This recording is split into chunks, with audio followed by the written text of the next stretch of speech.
अस्सलाम वालेकुम and welcome to our channel. I am doctor Hamad Ismail.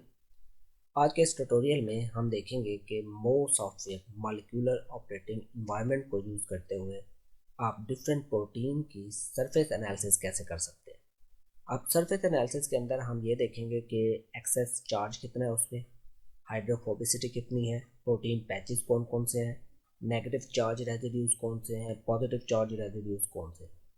और ये सारी प्रॉपर्टी मिल के एक प्रोटीन को ये बनाती है कि आइदर वो सॉल्युबल होगी या नॉन सॉल्युबल होगी, वो हाइड्रोफोबिक प्रोटीन है, वो नॉन हाइड्रोफोबिक प्रोटीन है, वो हाइड्रोफिलिक है, एंड सो ऑन। सो आइए देखते हैं कि हम मो के अंदर इसको कैसे परफॉर्म करेंगे। आज के इस ट्यूटोरियल में हम दो प्रोटीन्स लेंगे और उनका कंपैरेटिव एनालिसिस करेंगे। पहली प्रोटीन है 1BGC। ये क्रिस्टल प्रोटीन है जो canine and bovine growth stimulating factor है। और सेकंड प्रोटीन है 1BAS जो कि 3 डायमेंशन स्ट्रक्चर है, ये फाइब्रोब्लास्ट ग्रोथ फैक्टर है। एक आपके पास बोवाइन ग्रोथ फैक्टर है और एक हमारे पास फाइब्रोब्लास्ट ग्रोथ फैक्टर है। इन दोनों प्रोटीन को हमने डाउनलोड करना है, यहाँ से PDB फॉर्मेट में हमने इनको डाउनलोड कर लेना है और अपने पास सेव कर लेना है। मैंने यहाँ पे एक फोल्डर बना दिया है हाइड्रोफोबिक का और इसके अंदर ये दोनों प्रोटीन मैंने रख दिए। नाउ अब मैं मो के अंदर आता हूँ।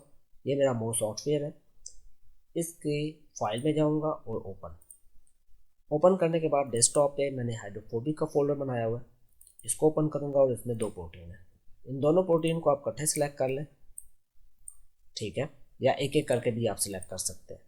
आप अगर कंट्रोल का एक को प्रेस करें, कंट्रोल के बटन को रख के दूसरी को प्रेस करेंगे तो दोनों इकट्ठे सिलेक्ट हो जाएंगे और ओके के बटन को आपने प्रेस कर देना। ये आपके पास विंडो ओपन होगी, आपने इसमें कोई चेंज नहीं करनी, बाय डिफ़ॉल्ट रख के ओके के बटन पे क्लिक कर देना। तो आपके पास ये दो प्रोटीन्स आ गई हैं। यहाँ पे सबसे पहले आपने ये करना है कि आपने यहाँ सेंटर करना है। जब आप सेंटर करेंगे तो आपको ये दो प्रोटीन्स ओपन होंगे। अब जो सबसे पहला काम आपने करना है, इनकी क्विक प्रिपरेशन करनी है, ताकि अगर, क्योंकि ये क्रिस्टल स्ट्रक्चर होते हैं, डाटाबेस से आए हुए होते हैं, इसमें हो सकता है कोई चार्ज का, कोई रेजिड्यूज का कोई इशू, आपने उसको सॉल्व करना है।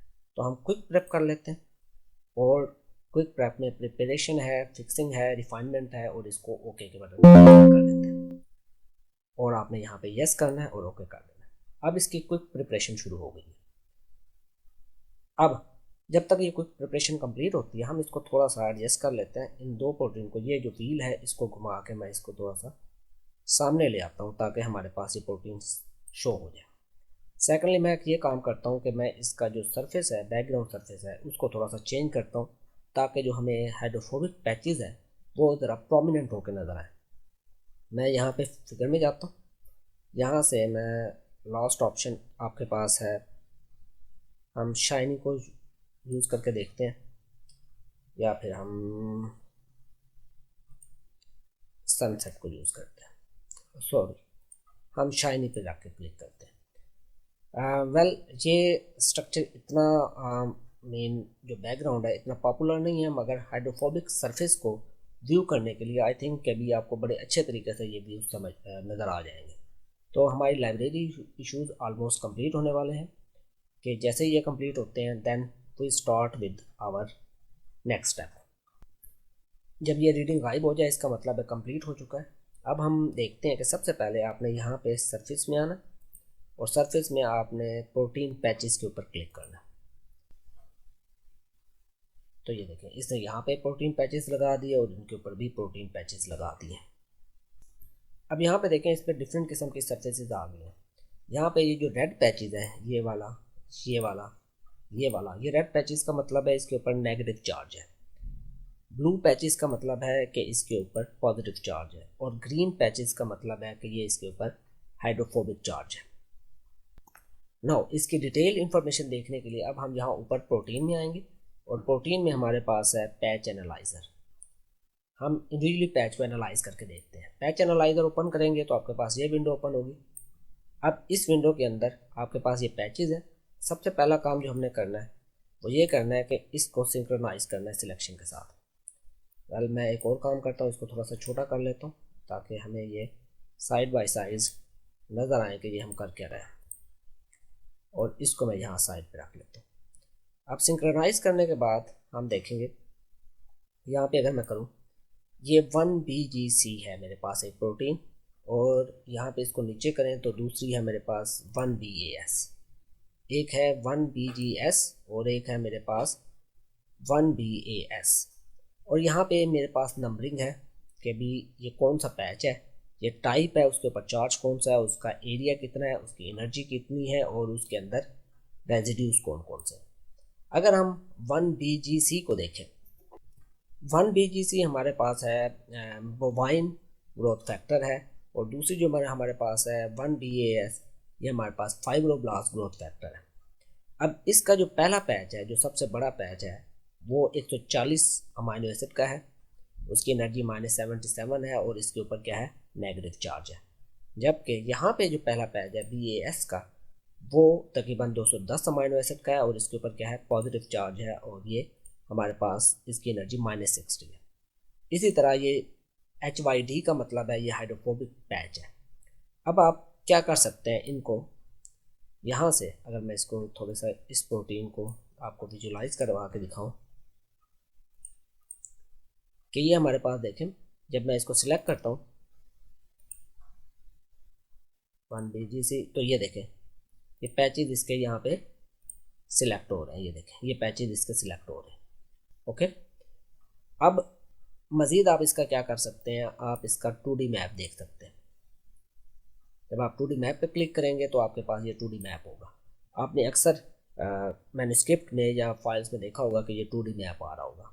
यहाँ पे 2D मैप में इधर आप चेंज कर सकते हैं। आप अगर 1BGS है और 1BGC है, इसको ये कर दें और इसको उलट कर दें, तो आप राइट लेफ़्ट देख सकते हैं। आप इस चार्ट को एक्सपोर्ट कर सकते हैं। एक्सपोर्ट करते वक्त आपने कौन सा ग्राफ लेना है, 1BGC का लेना है या 1BGS का लेना है, देन आपको किस फॉर्मेट में सेव करना चाहते हैं, क्या डायमेंशन होगी, इसको एक्सपोर्ट कर देंगे तो आपका यहाँ पे आप नाम दे दें। मैं इसको 1 का नाम दे देता हूँ और इसको एक्सपोर्ट कर देता हूँ just to show you a demo. तो ये चार्ट सेम हो गया। इसी तरह BGS को मैं यहाँ पे 2 का नाम दे देता हूँ और इसको एक्सपोर्ट कर देता हूँ, तो ये भी एक्सपोर्ट हो चुका है। मैं आपको बाद में दिखाता हूँ कि ये क्या है। इसी तरह आप इनको चेंज कर सकते हैं। इसको मैं मिनिमाइज़ कर देता हूँ। सिमिलरली अब आप अगर इधर आके देखें, यहाँ पे हमारे पास इसको अगर देखें, ये पैचेस यहाँ पे आपके क्या हो रहे हैं, शो हो रहे हैं। आप इसको ट्रांसपेरेंसी या नॉन ट्रांसपेरेंसी इसकी कर सकते हैं। हाइड्रोफोबिक पैचेस की देखें तो ये चेंज हो रहे हैं, ये चेंज हो रहे हैं, ये चेंज हो रहे हैं। सिमिलरली इसके गिर्द आपको एक साइकिल नज़र आ रहा होगा, उस साइकिल को भी आइडेंटिफाई कर सकते हैं। देन आप इनको टॉगल कर सकते हैं। बाकी और ऑप्शन है, शो, हाइड, बाकी चीज़ें हैं। आप मैनेज सरफेसेस कर सकते हैं कि अगर आप किसी सरफेस को, जैसे हाइड्रोफोबिक को हमने ग्रीन कलर दिया हुआ है, पॉजिटिव को हमने ब्लू कलर दिया हुआ है और नेगेटिव को हमने रेड कलर दिया हुआ है, आप चाहें तो इनके पैचेस के नाम भी चेंज कर सकते हैं, इनके कलर चेंज कर सकते हैं।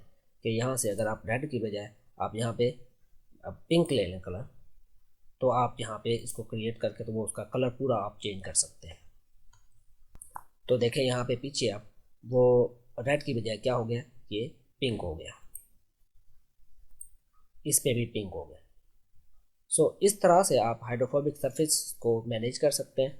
देखें जिसके ऊपर ज़्यादा हाइड्रोफोबिक पैचेज होंगे, इसका मतलब है वो प्रोटीन क्या होगी, इनसॉल्युबल होगी ह्यूमन बॉडी के अंदर, और वो एग्रीगेट बना लेती है। जबकि जो प्रोटीन जिसके ऊपर पॉजिटिव या नेगेटिव चार्ज ज़्यादा होंगी, वो मोर सॉल्युबल फॉर्म में होगी। So this is the simplest way to analyse the protein कि भी उसके अंदर कितने पैचेज हैं।